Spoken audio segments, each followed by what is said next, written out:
제목이 아주 거창한 제목입니다. 모든 성경을 아우르고 있는 어떤 주제를 다루는 내용이라고 말할 수가 있습니다.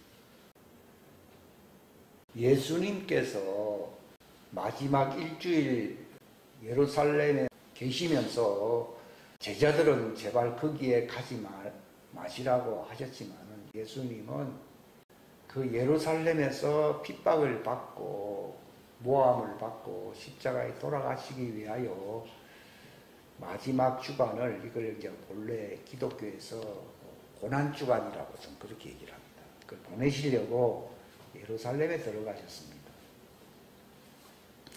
베드로는 예수님을 인간적으로 도우려고 그런 불상사가 예수님께 일어났으면 안 됩니다. 이렇게 얘기했지만 예수님은 그런 사고방식 자체가 아주 하나님의 뜻을 거역하는 사상이라는 거죠.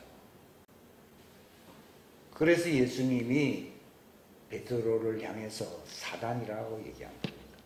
그러니까 이게 무슨 말인가 하면 사단의 본질은 뭐 힘들게 살고 병에 걸리고 어렵게 살고 그런 것도 약간 영향력은 있지만 본래 사단의 본질은 진리에 이르지 못하게 하는 하나님의 뜻이 성취되지 못하게 하는 교묘한 거짓말 같지 않은 것처럼 보이지만은 하나님의 뜻을 좌절시키게 만드는 모든 인간적인 것뿐만이 아니라 그런 거짓말 이 바로 사단의 이 땅에서 행하는 그의 본성입니다. 에덴 동산에서 가장 강교하다 이렇게 있어요. 그 강교하다는 말은 말로 아첨한다 그런 뜻이 있어요.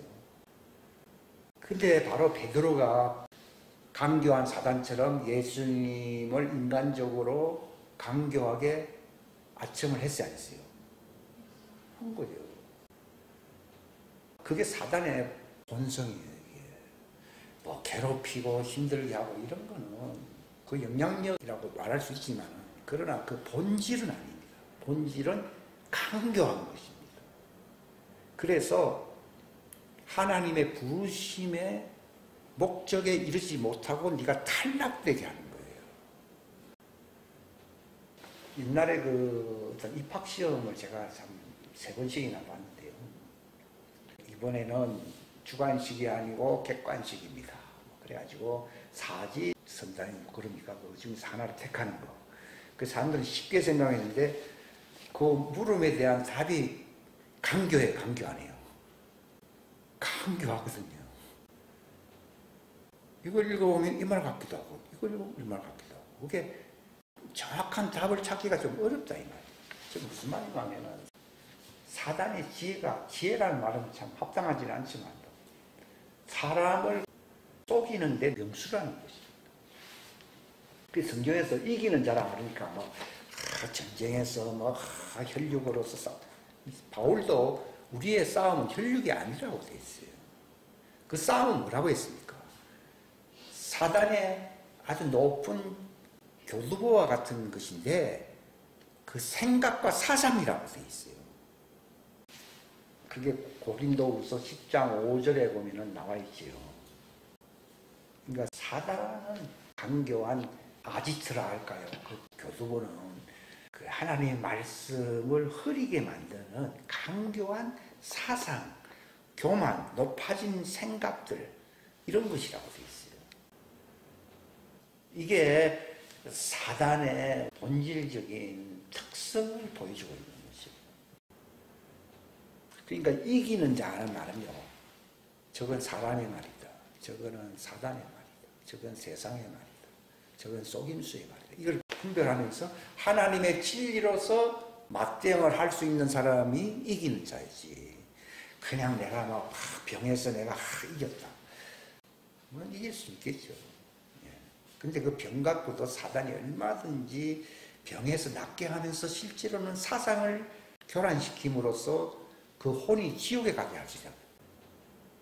몸은 건강하게 되었지만은 도리어 그걸 사단이 역이용해가지고 그 그 사상을 혼동시킴으로 천하보다 귀한 혼이 지옥으로 가게 만드는 솜씨를 갖고 있어요. 그래서 그걸 이길 수 있어야 돼요. 거짓말을 이길 수 있어야 됩니다. 그러니까 예수님이 제자들 보고 바리새인의 누룩과 사두개인의 누룩을 조심하라. 그러니까 제자들은 처음에는 빵에 뭐 누룩을 넣어서 만들었으니까 뭐 그런 육신적인 것으로 이해를 했거든요. 이게 이제 아주 초등 수준이에요. 이걸 뭐 초딩이라고 이렇게 얘기하잖아요. 초딩 수준이에요. 이게. 우리가 항상 깨어있고 기도해야 되는 이유가 뭔가 하면은 사람에게 미혹을 받지 않도록 조심하라고 예수님 말했어요. 말안했어요. 어찌 보면 사단의 말은 안 쏘는데 사람의 말에 쏘습니다. 사단의 말은 또 안 듣는 사람이 있는데 사람들의 말은 또 잘 듣거든요. 그게 쏘는 거예요. 이게. 그러니까 아담은 사단의 말에 넘어가질 않았는데 누구의 말에 넘어갔어요? 하와의 말에 넘어간 거지.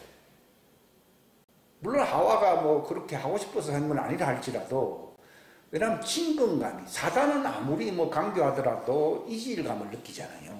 천사이기 때문에. 그러나 사람의 말 중에서 제일 조심해야 되는 게 자기 부부예요. 잘 되면은 시너지 효과를 발휘할 수도 있지만도요. 안 되면요. 둘 다 망해버립니다. 그래서 너희 집안 식구가 너희 원수다. 이런 얘기를 예수님이 공공연하게 하셨잖아요. 그리고 너희 집안의 아무개를 구체적으로 얘기하고 싶지 않은데요. 미워하지 아니하는 다 속이면서 거의 다 90% 이상은요. 속입니다. 베드로도 3년 동안 예수님과 같이 살다녔지만도 결정적일 때 예수님 가장 중요한 사역을 앞두고서는요. 나는 이제 예루살렘에 왜 가는가 하면은 장로들과 제사장들에게 모함을 받아서 핍박을 받아 마침내 내가 사람들에게 버림받아 죽게 될 것이다. 이렇게 얘기하니까요. 예수님을 도와주려고 다 하니까요. 사단을 물러가라고. 요게 예수님이 세상을 이긴 것이고 사단을 이긴 것이고 결국은 승리자가 된 거예요. 우리는 거기에서 살 수 없습니다. 우리는 가계로부터 조상들로부터 어떤 전통으로부터 또는 이런 교단으로 내려오는 그것이 뭐 약점은 있어도 뭐 다 뭐 큰 하자가 없다고 생각을 해야 해요. 하기가 쉽거든요. 근데 그렇게 하면 안 되는 거예요. 이것이 정말 성령님의 음성인지 예수님이 말씀하신 진리인지를요 명확하게 깨어서 우리가 내 자신을 정말 거룩하게, 이 거룩하다는 말은요 할례를 경험하고 있는 자라는 뜻입니다. 거룩함을 완전히 이루라 그랬지 거룩함이 100% 처음부터 완전하게 된 자는 없습니다. 결국은 진리를 알면 알수록 내가 사상적으로 그런 상상, 생각 이런 것으로 내가 오염이 우리는 체질이 뭐 잘못 유전되었다 이런 것은 관심이 많아도요 사상적으로 오염되어서 내 혼이 부패될 수 있는 그런 위험성이 있다는 것을 아는 사람이 별로 없습니다. 그거 없습니다. 근데 실제로 사단의 본성은 육체가 아프고 경제난이 심하고 하는 그런 데 있는 게 아니라 내 혼이 부패될 수 있는 사상과 그 교리죠. 예수님은 내 교리는 아버지 것이지만 너희 교리는 사단에게서 왔다 그러잖아요. 베드로의 사상도 아버지에게서 왔다 했어요. 사단에게서 왔다 했어요. 사단에게서 왔잖아요. 이걸 분별을 못하기 때문에 우리 혼이 부패되는 거예요. 그러나 우리의 내면의 사람을 정화시켜준다. 이것이 이제 할례라고 얘기하는데 이걸 변화시켜주는 그 말씀을 약화시키는, 둔화시킴으로써 우리의 오염 제거가 안 되도록 하게 하는 그러한 묘한 세상적인 말, 혈육적인 말, 이것이 사단이 노리는 거예요. 그것이 거룩함이 안 되는 거예요. 그게 할례가 이루어지지 않는 거예요. 그것 때문에 내 혼이 부패가 들어옵니다. 그러니까 내 마음이 약해져 안 약해져요. 성경에는 너희 마음에 할례가 있고 거룩함을 이루면은 하나님의 뜻과 일치하게 되면은 우리 마음에 담대함을 얻고 무엇이든지 하나님께 구하는 것을 받으려고 아버지께로 보좌 앞으로 담대히 나아간다 이렇게 돼 있는데 그것이 안 되게 만드는 그 사악한 자의 그 강교한 술수에, 그러니까 그 사람들을 이용하고 조상들을 이용하고 전통을 이용하고 여러 가지 신학 사상을 통해서 이용함으로써요, 그걸 누룩이라 부르거든요. 그게 조금이라도 들어오면 우리의 삶에 영향을 미치 안 미쳐요? 미칩니다. 그게 누룩과 같다. 그게 누룩이기 때문에 문제가 있는 거예요. 뜸팡이기 때문에 이게 번지는 거예요, 이게. 우리는 별거 아니다라고 딱 갖고 있잖아요. 거기에 속습니다. 예수님은 거기에 안 속은 거예요.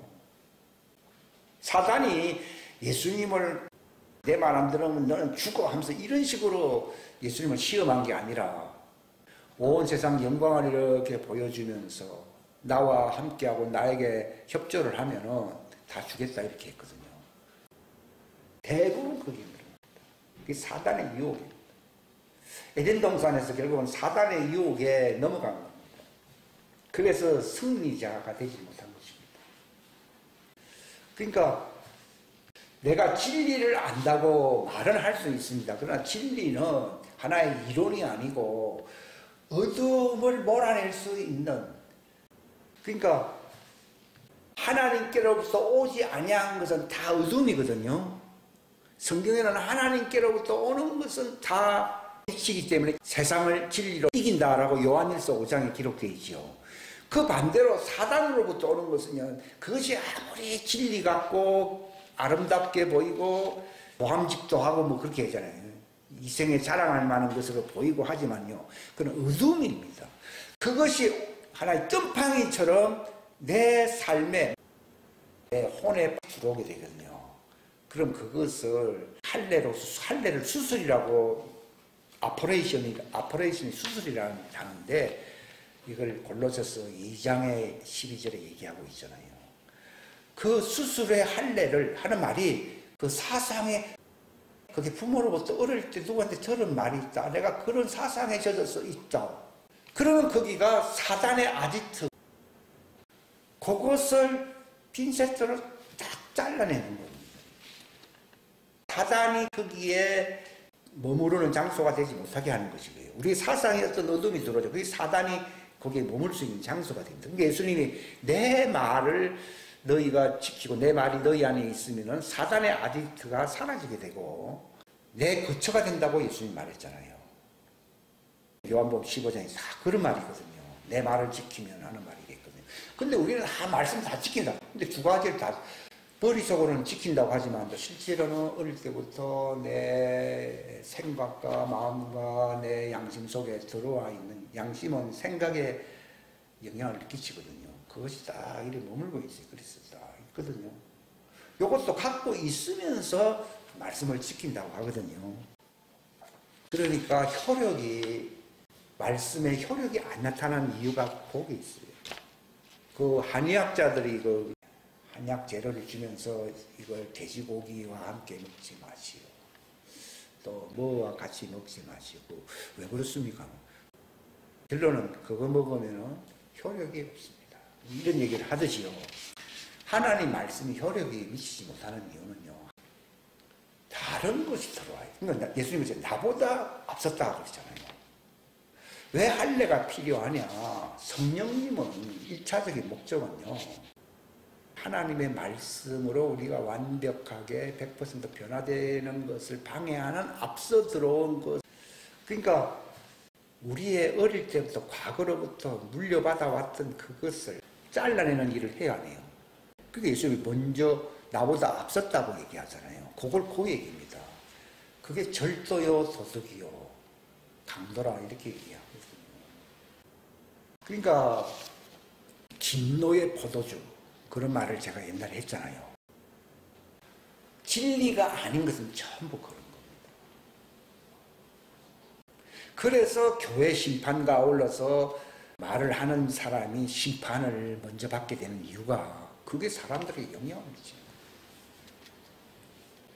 그러니까 너희 스승은 땅에 있는 자가 아니다 그랬잖아요. 그리스도가 지도자다. 그리스도가 지도자라는 말은 성령님이, 그리스도라는 말은 성령님이라는 뜻이거든요. 성령의 기름 부음 받은 자 할 때 그리스도라는 뜻을 쓰잖아요. 그 기름 부음으로써 너희가 가르침을 받아야 된다는 것이지, 어떤 사람은 말은 저도 실수를 할 수 있어요. 표현의 실수도 있고 그 뉘앙스가 제가 아직 100% 정화된 것이 아니기 때문에, 그러면 아무 말도 안 해야 되지 않나요? 아무 말도 안 하면은 개선될 여지도 없고 뭐 이렇게 진척될 여지가 전혀 없어져 버리죠.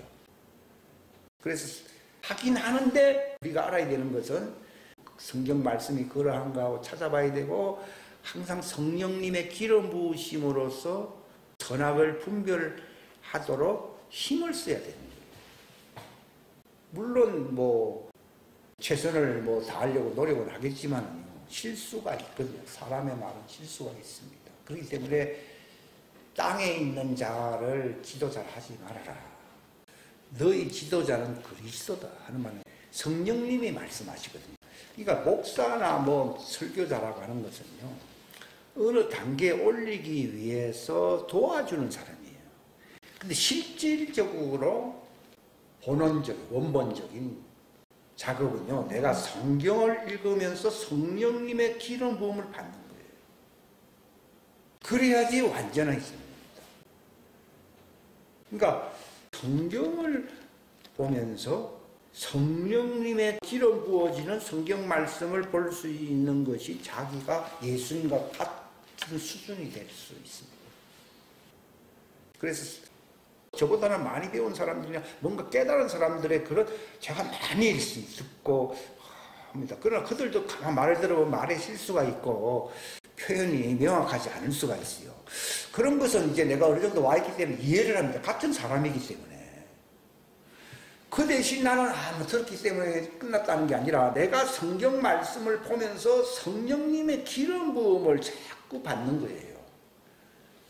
이것을 가리켜서 하나님의 말씀을 우리가 지킨다라고 말을 할 수 있습니다. 그래서 하나님의 말씀을 지킨다는 말에는 두 가지 어떤 역할이라 할까, 그 모습 있습니다. 그게 첫 번째는요, 내가 악에 빠지지 않고, 그래서 악이라고, 저는 옛날에 뭐 악이라니까 무슨 뭐 조폭적인 뭐 그런 걸 자꾸 영향하는, 그게 아니고 아까 사단의 간교함, 그리함으로써 혼이 정화되지 못하고 결국은 버림을 받을 수 있는 그 위험성을 갖는 것, 이게 악이거든요. 그런 것이 세상 사상으로 세상에 꽉 차서 안 가죠. 꽉 찼거든요. 이걸 세상의 악함으로 가다고 얘기하는 거예요. 그러니까 우리도 세상은 나랄 것 없고 세상은 다 악함 속에 다 빠져있고, 나도 말씀을 붙들지 아니하면은 그 사단의 간교한 사상, 생각 속에 빠질 수가 있어요. 근데 우리는 그런 것에 굉장히 관대합니다. 근데 예수님은 정반대입니다. 우리는 저 사람은 나쁜 짓을 해서 돌멩이를 쳐야 된다, 이런 것에 대해서는 굉장히 예리합니다. 근데 예수님은 그런 것에 대해서는 관대했습니다. 왜냐하면 자기가 온 것은 그렇게 심판하러 온 게 아니기 때문입니다. 근데 베드로는 그런 짓을 한 건 아닌데 죽으면 안 됩니다. 이거 그런 일이 있으면 되겠습니까? 근데 예수님은 거기에 대해서는 관대하지 아니하고 이건 악이다고 하는 겁니다. 너희는 실수를 사단에게 완전히 당한 것이고 그것에 대해 속은 삶을 산 것이고 이건 피해자고, 베드로는 가해자입니까? 가해자 아닙니까? 속이는 가해자이기 때문에 사탄아. 이 여자는 겉으로 볼 때는 사람들이 별로 아름답게 보지는 않는다 하더라도요, 피해자입니다. 피해자. 근데 우리가 하나님의 말씀을 지킴으로써 내가 100% 뜸팡이, 이 누룩에서 완전히 벗어나서 내 혼이 예수님의 순수함, 완전함에 이르러야 되는데, 그렇게 되지 않게 그렇게 하는 것이 사단의 역할 아니에요. 역할이지. 이건 피해자거든요. 우리는 피해자에 대해서는 굉장히 예민하고, 자기가 가해자 역할을 하고 있다는 사실을 스스로 알지 못하고, 그럼 사람이야 뭐 다 그렇지 않죠. 관대하거든요. 근데 예수님은 사단이라 합니다. 만약에 그것을 끝까지 회개하고 버리지 아니하면 지옥에 갑니다. 그걸 성령 해방자라고 부릅니다. 몰라서 그런 짓을 한 것에 대해서는 예수님이 책망함으로써 해결될 수 있는 길을 열어놓지만은요, 진리를 알고 난 뒤에 그런 짓을 하게 되면은 짐짓 죄를 범한 적 다시는 속죄할 제사가 없다라고 히브리서에 보면 나와 있어요. 그러니까 성령 해방죄라는 것이 왜 무섭느냐? 이거는 피해자의 어떤 모습이 아니고요. 사단과 한 동료가 되어가지고 강교한 자가 되어서 구원받아야 할 알곡들이 오염되고 버림을 당하는데 일조하는 그 역할에 가담했을 때에 사단과 공범이 돼. 그게 하나님의 말씀을 해방했다 이 말입니다. 사단이 왜 멸망을 하는가 하면요. 성령 해방죄의 원조예요, 원조 아니에요. 원조입니다.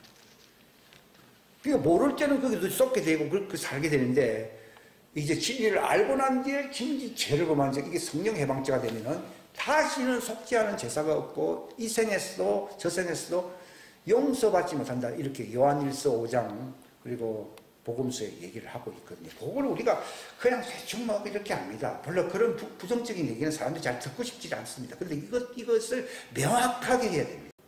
이건 지옥에 떨어질 수 있는 그 위험성이 농후하기 때문입니다.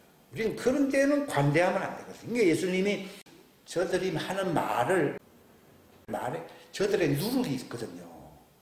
누룩을 조심하라는 거예요. 그걸 미혹이라고, 누룩이라 부르기도 하고 미혹이라고 부릅니다. 속인다 이 말입니다. 나는 속인다고 속이는 게 아니라 자기들이 사단의 앞잡이가 되어서 사용되고 있는 거거든요.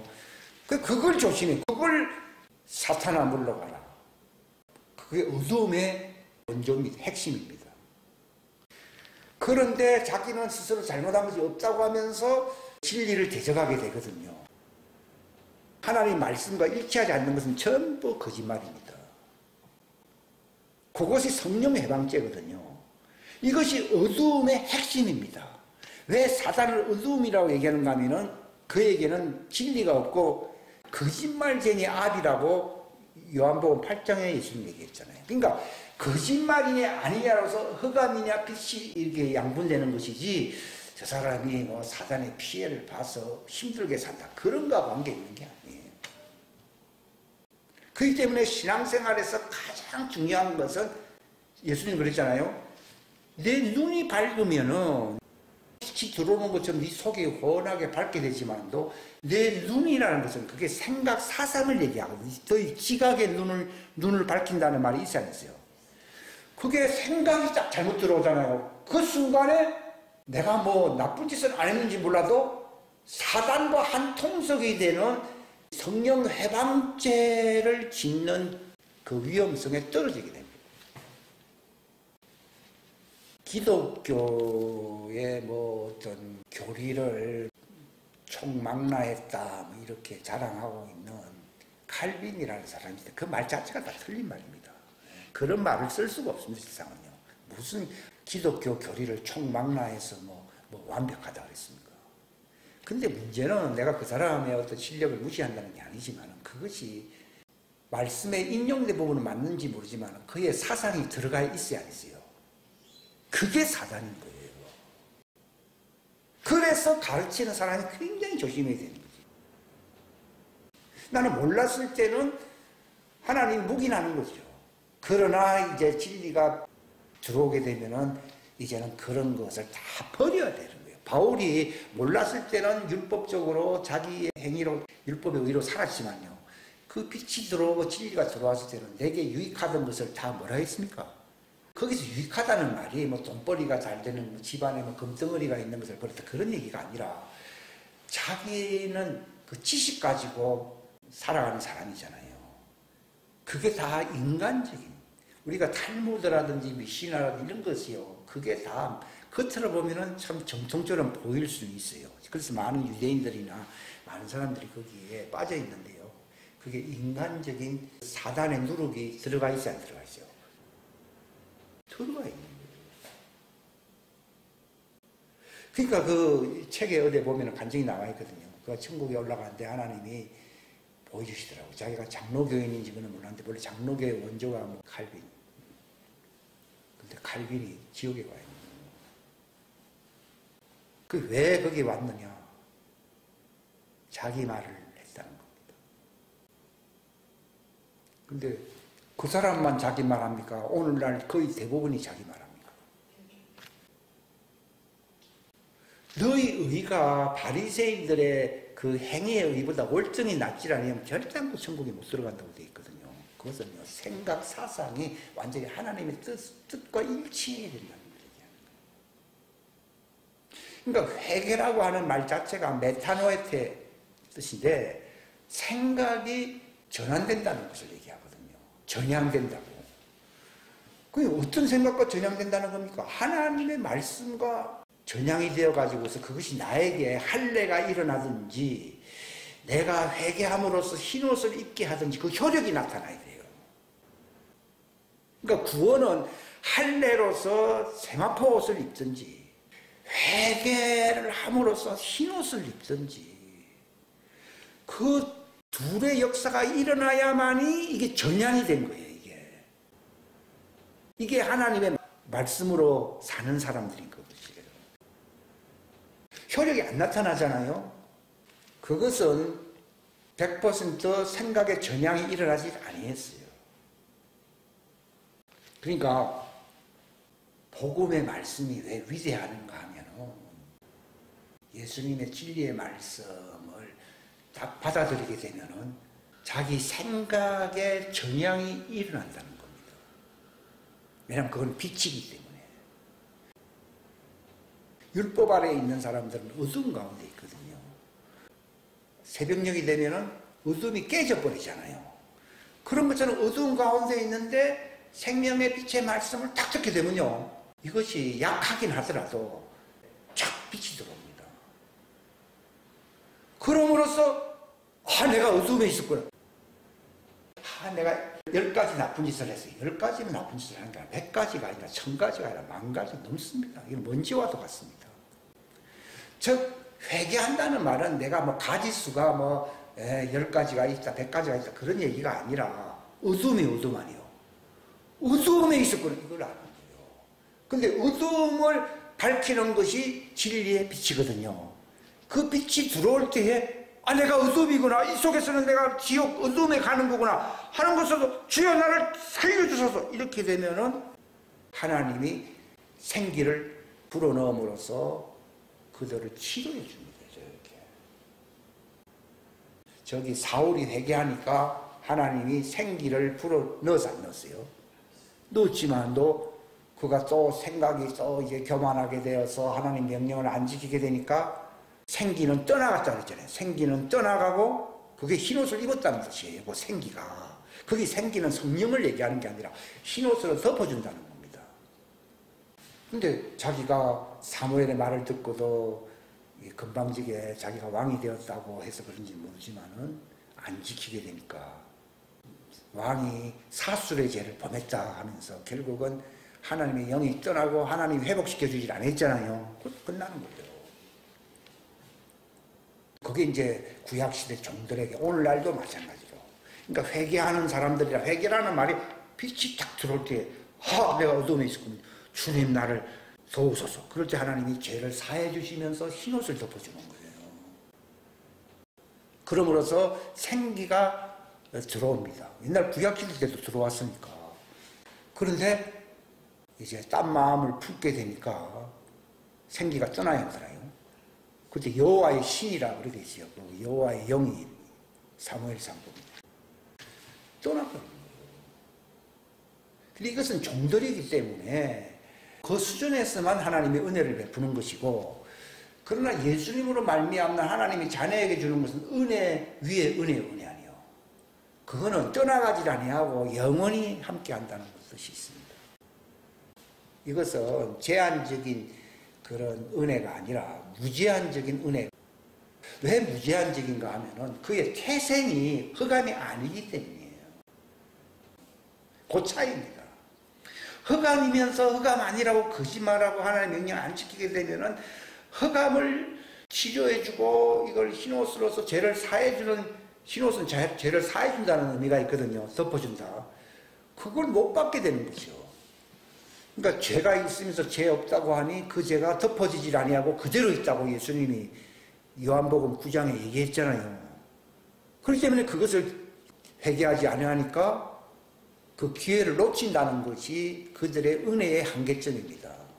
왜냐하면 어두움이기 때문에 어두움으로 돌아가라는 것입니다. 그들은 두 번째로 이렇게 하게 되면은 다시 새롭게 할 수 없다고 되어 있습니다. 그래서 하나님의 영이 떠나가는 거예요.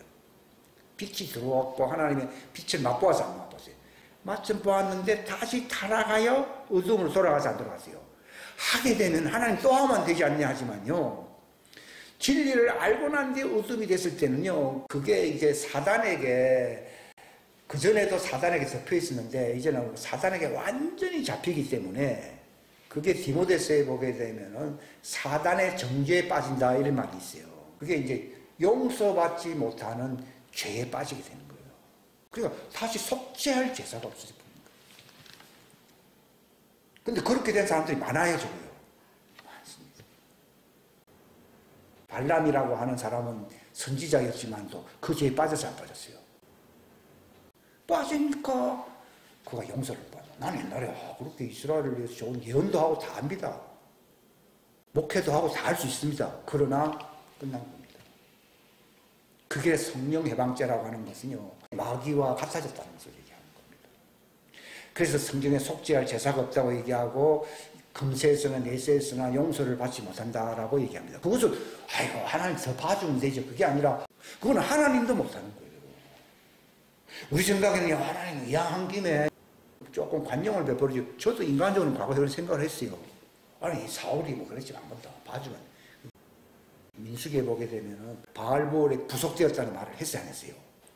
그게 한 통속 마귀의 정죄에 완전히 넘어간 거예요. 그러니까 그 어떤 레위인이 창을 들고 그들을 죽였잖아요. 왜냐하면 그 죄가 이스라엘에게 오염돼요 오염한대요. 오염돼요. 이런 깊은 것을 잘 알아야 돼. 그러니까 사람들 복 받는다 이런 데서는 관심이 많은데 실제로 어떻게 하는 위험성이 있고 차이가 뭐냐 이런 걸 알아야 되거든. 또 그런 걸 사람들이 듣기 싫어합니다. 자기가 암 상기인지 치료받을 수 있는 암 상기인지 아니 말기인지 모른다는 거예요. 근데 성경에는 분명히 얘기합니다. 흑암 속에서 태어났던 사단에게 지배받았던 그 후예들에게는요 용서받을 수 있는 은혜가 있긴 하지만도 무제한의 은혜는 없습니다. 근데 왜 하나님의 자녀는 은혜 위에 은혜라고 하는 무제한 은혜를 받냐? 그들은 세상 속에 들어와가지고 육체 안에서 자기가 속은 것이지 본래 자기의 혼의 본질 속에서는 속은 자가 아니에요. 그러니까 자기도 가해자가 아니라 피해자의 피해자네요. 육체의 피해자로서 살았는데 가만 보니까 내가 속았다는 거죠. 탕자가 이걸 깨닫고서는 아이고 잘못했지만 너 뭐 속은 것도 잘못된 것인가 아버지 잘못했습니다 하고는 아버지께 가니까 아버지가 그를 품어주잖아요. 이게 은혜 위에 은혜라는 거예요. 얘는 가해자가 아니거든요. 근데 사단과 한 통속이 될 수 있는 이 어두움의 자식들이거든요. 아담의 후예는요. 근데 하나님 자녀는요 속아서 나쁜 짓을 많이 할 수 있어요. 근데 가해자는 아니었어요. 성령 해방죄는 가해자입니까? 피해자입니까? 가해자가 되는 겁니다. 이건 사단의 정죄하잖아요. 하나님도 정죄하잖아요. 이 사단이라는 놈은요. 그 정죄에 같이 빠져버린 거예요. 그래서 그걸 타락했다고 그러는 거예요. 용서받을 수 있는 것을 타락했다고 사람이 잘못 해석을 하는 경우 아닌데 그 여자가 타락해서 그런 예수님 용서해 줬습니다. 그런 가해자가 아니었습니다. 그러나 가해자의 역할을 한 것은요 사단보다 한 수이고 이거는 하나님이 멸하기를 힘쓰는 대상이 돼버립니다. 구원을 하고 싶은 대상이 아니라 멸하기를 힘써야 할 대상이 돼버린 겁니다. 그러니까 뭐 용서는 어림도 없거니와 끝났다는 겁니다. 그래서 사단에게 돌아간 자들이 있다는 말을 그 신약 성경에 있어야 안 있어요? 있잖아요. 그거 뜻입니다. 그게. 그러니까 이런 부정적인 면을 잘하고 원래 공사장에서 일을 하려고 그러면은 병원 시설이 어디 있고 커피 마시는 데가 어디 있고 이걸 잘 알아야 됩니까? 어디에 잘못 갔다가는 밑에 함정이 있다든지 위에서 뭐 떨어지면 이런 위험 지역을 잘 알아야 됩니까? 그걸 잘 알아야 되는 것이지 뭐 커피숍 이런 거는요 그럼 몰라도 됩니다. 그런 것처럼 신앙생활에서는요 내가 어떻게 하면 행복하게 살고 복을 많이 받을 것인가 이런 것에 초점을 두는 게 아니고, 지혜로운 사람은 내가 어떻게 하면 실수할 수 있고 망할 수 있고 또 어떻게 하면 사람들에게 예수님은 조심하라는 말을 하잖아요. 조심하라고. 그게 뭘 조심하라는가 하면 둘째 사망의 위험성에 떨어질 수 있다고 하는 것을 가리키니까 조심하라고 한 거지. 그러니까 사단이 아니에요. 사단보다도 한 수위가 인간의 가르침이에요. 사단의 가르침은 안 속을 수 있습니다. 저 사람에게 미혹을 받지 않도록. 그러니까 제일 누가 집안 사람들이에요. 너희 집안 사람들을 조심하라. 예수님도 자기를 넘어뜨리는 데서 사단이 뭘 해도 예수님은 하나님 시험하지 마. 쓱 물러가라. 이렇게 했습니다. 예수님은요. 하나님 말씀으로 살아야지. 원론적으로 이미 간단하게 지급했습니다. 그러나 베드로는 묘하게 아주 위해주는 척하면서 하는데 이게 가해자적인 발언이거든. 그러나 그때는 성령님이 오시기 전에 그런 시대였기 때문에, 그래서 진리가 밝혀지지 않았기 때문에 예수님이 그냥 넘어간 겁니다. 근데 진리의 성령이 오시면은 세상을 심판한다고 얘기하잖아요. 그러니까 예수님이 그랬잖아요. 내가 이런 말을 하기 전에는 너희가 죄가 없었는데 내가 이런 말을 하는데도 너희가 이것에 대하여 거부하게 되면은 그 말이 마침내, 이게 성령님이 오시거든요. 그 말은 성령님과 일치하는 거예요. 성령은 진리를 가르쳐 주시는 분이기 때문에 그 말이 마지막 때, 마지막이라 돼 있어요. 너를 심판한다고 요한복음 12장에 얘기해요. 근데 이 율법은 하나님의 법의 모형입니다. 그러니까 율법을 지킨다고 하는 말은요, 장차 올 완전한 법에 의해서 내가 구원받을 것을 기다린다는 의미가 있어요. 율법에 의해서 내가 구원받고 용서받는다는 말은 아니고, 그 율법은 육체의 한계 안에 있는 인간의 어두움을 드러내는 거예요.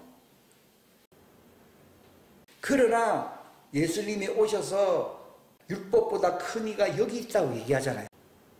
율법은 이 죄를 드러내고 너를 구원하지 못하지만 내 말을 너희가 믿고 회개하게 되면은 죄사함 받고 마침내 새 예루살렘 성에 들어올 수 있도록 하나님이 생기를 마지막에 부활체로서 집어넣는 역사를 하게 되거든요. 그러니까 율법보다 크고 위대하다고 예수님이 말씀을 하신 겁니다.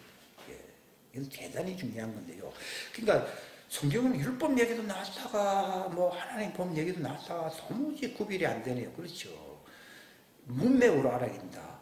완전하지 못한 법은 육체와 연관된 법이라고 그랬잖아요. 그 법은 율법입니다. 이것은 사망을 피할 수도 없거니와 죄사함도 못 받습니다. 그럼에도 불구하고 왜 지키게 하느냐? 완전한 법을 가져오기 때문이에요. 히브리서 7장 19절에 나오잖아요. 율법은 아무것도 완전하게 하지 못한다고 돼 있어요. 근데 주님께서 더 나은 소망을 하는 것은, 더 나은 소망이 뭡니까? 이게 완전한 법. 근데 사람들은요, 율법이 끝났다고 하는 것이 구원이라 생각함으로써 무법주의자가 된다. 무법은 불법이요, 불법 아니에요. 불법이에요. 율법보다 더 완전한 생명의 법을 지킴으로써 내 혼에 할례의 역사가 일어나든 흰옷을 덮는 죄사함의 역사가 일어나든 일어나야 돼, 안 일어나야 돼? 일어나야 구원인 거예요. 왜 회개하러 갑니까? 진리의 생명의 빛을 탁 비춰줄 때, 저 빛의 세계가 있구나. 나는 이 어둠이 싫어요, 주여. 나도 빛의 세계 속에 들어가게 해주시 할 때 그 빛이 그 사람의 죄를 사해주거든요. 그래서 율법의 생기가 아니라 이제는 마지막 때는 새 언약의 법의 생기가 들어가잖아요. 에스겔 보고 들어가라 그랬잖아요. 함으로써 그들이 새 예루살렘 성에 들어가는 것이 최종적인 완전한 대속죄일의 구원인 거예요. 그러니까 내가 빛을 주지도 않으면서 회개하라는 말은요, 위선이에요, 위선 아니에요. 위선이에요. 자기도 빛을 못 비친다는 말은 자기도 어둠이라는 얘기입니다. 그렇기 때문에 복음은 어두운 자들에게는 절대로 하나님 맡기질 않습니다. 그래서 우리가 먼저 빛을 발하라는 말이 있잖아요. 너희는 세상의 빛이라고 하면서, 그래서 내 눈이 밝으면 하는 말은요, 그게 우리 속에 어둡게 하는 그 사상이나 이런 누룩이 사라져야 된다는 겁니다. 사라지게 되면은 등불의 광선이 너를 비출 때와 같이 네 속에 완전하게 빛나게 되면은 내가 사람들에게 빛을 발해야 바라네요. 그러니까 어두운 데가 없으면은 네가 빛을 받을 때와 마찬가지로 그 빛이 나와야 안 나와요. 옛날에 보면은 유리창이 더럽고 막 때가 많이 묻었잖아요. 아무리 비춰봐야 이게 반사가 안 됩니다, 이게. 그런 것처럼 내 속에 내 눈을 어둡게, 내 수정체를 어둡게 만드는 게 있지 않습니까? 이걸 싹 제거하게 되면은 등불의 광선이 나를 비출 때와 같이 그 빛이 온전히 세상에 비친다는 겁니다. 그러니까 주님이 할례를 받게 하고 용서받은 사람 더 깨끗하게 하려고 가지를 친다는 말을 해야 해요. 한다는 말이 그게 네가 완전한 빛을 발하게 되면은 그 빛을 그 사람이 받게 되면은 형제여 어찌할꼬 내가 어찌하는고 이렇게 나는. 근데 우리 아무리 봐도 사람이 그런 말 안 하잖아요. 모르는 거예요. 그 사람하고 잘못했다 얘기할 것도 없어요. 그 감옥 속에서 베드로가 쫙 들어가니까 간수가 뭐 놀래가지고 형제들아 어찌하여 내가 구원받겠느냐 오잖아요. 언제 뭐 그가 뭐 전도 그런 전도법 안 했잖아요. 근데 베드로의 배에서 사람들이 배에 뭐가 들어있나 뭐 그런 얘기를 하잖아요. 그게 사상이 자기의 그 자존심이 여기에 와 있거든요. 그 자존심이 깨져야 돼요, 깨져요. 막 거기서 생수가 그 하나님의 자존심이 나와야 되는데 저 인간 자존심이 여기 있잖아요. 여기. 이게 깨질 때 배에 생수가 나옵니다. 요게 바로 할례의 최종 단계입니다. 대부분 머리는 잘 돼 있고요. 이 가슴까지도 감정적으로 내려오는데 여기 배가 안 찢어졌어요. 그러니까 배 째야 됩니다. 왜 우리가 전도자가 되지 못합니까? 뭐가 안 찢어졌습니까? 배가 안 찢어진 거지.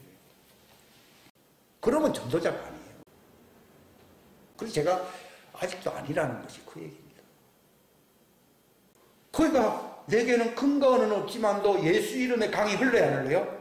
하니까 그냥 일어나라는 겁니다. 이거 흘러가니까. 그러니까 사람들이 너희가 서로 사랑하라는 말은 뭘로 사랑하는 겁니까? 배가 찢어지니까 그의 생수의 강이 막 다른 사람들까지도 그 영향력을 미치지 않지요. 미친다는 것을 서로 사랑하라는 말인데 오늘날은 먹기도 뭐하고 교회에서 밥이나 잘 먹으면 뭐 천만에요. 배 찢어진 사람이 나와야 서로 사랑할 수 있는 분위기가 있건 됩니다. 예수님은 그 배에 생수의 강 흘러야 하는 거예요. 그러니까 내가 너희들을 병을 고쳐줄 뿐만 아니라 너희 죄를 사해주고 완전하게 세워주잖아요. 내가 너희를 사랑한 것처럼. 나처럼 되면 너희도 서로 사랑할 수 있게 된다 이 말입니다. 그래야면 세상 사람들이 볼 때에 그 예수님처럼 생수의 강이 흐르니까 백부장이 저는 하나님의 아들이었다라고 십자가에 달릴 때 얘기했어요. 얘기 안 했어요. 얘기한 것처럼 그게 십자가의 할례를 받았다는 말은 배가 찢어졌다는 얘기거든요. 자존심이 완전히 깨졌다는 얘기거든요. 거기서 하나님의 자존심, 아버지의 이름이 그 생수의 강이 역사하거든요. 그러니까 세상 사람들이 하나님의 제자들이다. 예수님의 제자들이라고 그들이 이구동성으로 얘기를 해야만이 기독교가 진짜 기독교가 되는 거예요. 근데 지금은 아니에요. 이게 찢어져야 된다는 거예요. 그래야 진리에 완전히 순종하는 사람이 되거든요. 그래야 아무래도 형제들을 거짓말 없이 진짜 예수님처럼 사랑해 줄 수가 있는 것입니다. 베드로가 했던 일도 다 그런 역사입니다. 네가 네 몸을 불살라주고 뭐 구제한다 하더라도 그 사랑이 없으면 이 할 말이 그 생수의 강이 흘러가는 그 배에서 흘러가는 이 사랑이 없다고 하면 내는 아무것도 아니라고 그러잖아요. 아무것도 아닌 거예요. 율법을 완성시키는 것은요, 그 배 생수의 강 흘러나올 때 죄를 사해주고 그들을 율법에서 벗어나게 할 수 있는 그런 사랑. 기도하겠습니다. 하나님 아버지 감사합니다. 귀한 시간 주셔서 감사합니다. 나를 믿는 사람은 그 배에서 생수의 강이 흘러갈 것이라고 말했습니다. 이 말씀이 단순한 지식과 이론이 아니라 이것이 예수님과 같이 베드로가 나사렛 예수 이름으로 일어나라고 한 것처럼 내게는 금과 은은 없지만은 그 예수 이름에 그리스도의 생명의 강수가 있다고 말한 것처럼 이것이 초대교회가 역사하였으므로 예수님의 새 계명을 실천할 수 있었습니다. 율법을 완전케 하는 이 복음의 완전한 계명을 지킬 수가 있었던 것입니다. 형제들을 위하여 목숨도 버릴 수 있는 그 생명의 말씀을 줄 수 있는 순교자들이 나올 수 있었고, 온 세상에 하나님의 왕국의 복음이 전파될 수 있었습니다. 하나님, 이것이 원래의 초대 교회의 모습이었던 것입니다. 그러나 이 마지막 때에 하나님께서 잃어버렸던 것을 회복시켜 줄 뿐만 아니라 그보다 더 큰 역사를 마지막 때 추수의 때 이루겠다고 하신 예수님, 이 마지막 때에 그 역사가 이루어질 수 있도록 새 언약의 이 새 생명의 강수가 우리의 배에서 흐름으로 온 열방을 회복시키는 대추수의 역사를 위하여 예비될 수 있는 자들이 될 수 있도록 하나님이 역사하고 계시오니 이 하나님의 뜻이 이루어지게 하여 주옵소서. 열방을 회복시킨다는 이사야 58장의 그 말씀이 이루어지게 하여 주옵소서. 함께 하여 주시기를 바라옵고 예수님의 이름 받들어 간절히 기도하옵나이다. 아멘.